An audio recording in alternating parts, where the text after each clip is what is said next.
பாருங்கள், முதல் மணவாளன் ஆதாம், அவன் மண்ணினாலே சிருஷ்டிக்கப்பட்டவன். ஆனால் இரண்டாம் ஆதாம் வருகிறார். அவர் எப்படி இருக்கிறார்? அவர் உரைக்கப்பட்ட வார்த்தையா இருக்கிறார். அல்லேலூயா. இரண்டாம் ஆதாம் எப்படி இருக்கிறார்? அவர் உரைக்கப்பட்ட வார்த்தையா இருக்கிறார். முதல் ஆதாம் சிருஷ்டிக்கப்பட்டது மண்ணினாலே உருவாக்கப்பட்டவன், பூமியின் புழுதியிலிருந்து அவன் உருவாக்கப்பட்டவன். ஆனால் இரண்டாம் ஆதாம் வரும்போது அவர் உரைக்கப்பட்ட வார்த்தையா இருந்தார். இன்னைக்கு கோத்திர பிதாக்கள் இருக்கிறாங்க, ஆபிரகாம், ஈசாக்கு, யாக்கோபு. கோத்திர பிதாக்கள் தன்னுடைய சந்ததியிலே தோன்ற போகிற இயேசு கிறிஸ்துவை குறித்து அவர் என்ன பண்ணாங்க? தீர்க்கதரிசனத்தை உரைத்தார்கள். தேவனுடைய ஊழியக்காரர்கள் வந்து என்ன பண்ணாங்க? ஆமா, இயேசு கிறிஸ்துவை குறித்து வார்த்தை உரைத்தார்கள். தீர்க்கதரிசிகள் எழும்பி இயேசு கிறிஸ்து வரப்போகிறதை என்ன பண்ணாங்க? தீர்க்கதரிசனமாக உரைத்தார்கள். இயேசு கிறிஸ்து என்னவா இருக்கிறார்? உரைக்கப்பட்ட வார்த்தையா இருக்கிறார்.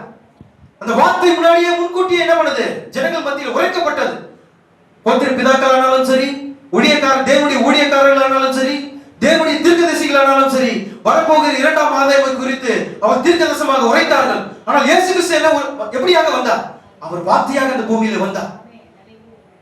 கிருபையும் சத்தியமும் நிறைந்தவராக அவர் வந்தார் பூமியிலே. அந்த வார்த்தை மாம்சமாகி, சோதரனே, இயேசு கிறிஸ்து உரைக்கப்பட்ட வார்த்தையா இருப்பார் என்றால் அவருடைய மனவாட்டி உரைக்கப்பட்ட வார்த்தையா இருக்க வேண்டும். அல்லேலூயா. இயேசு கிறிஸ்து இரண்டாம் ஆதாம் எப்படியாக வெளிப்பட்டார்? உரைக்கப்பட்ட வார்த்தையாக வெளிப்பட்டார். அவரே வார்த்தையாக இறங்கி வந்தார். அதே போல அவருடைய வார்த்தையின் பாகமா இருக்கும்படிக்கு நாம் தெரிந்து கொள்ளப்பட்டிருக்கிறோம். நாம் எப்படியாக இருக்க வேண்டும்? அவர் வார்த்தையா இருந்தால் நாமும் வார்த்தையா இருக்க வேண்டும். அவர் வார்த்தையா இருக்கிறார், நாமும் வார்த்தையா இருக்கிறோம். இந்த ரெண்டு வார்த்தையும் சேரும் போது பரிபூர்ணம் அடையும். அதுவரையிலும் கிறிஸ்து பரிபூர்ணம் அடைய முடியாது. நீங்கள் இல்லாமல் கிறிஸ்து பரிபூர்ணம் அடைய முடியாது. நல்லா நீங்க கவனத்தில் கொள்ளுங்க.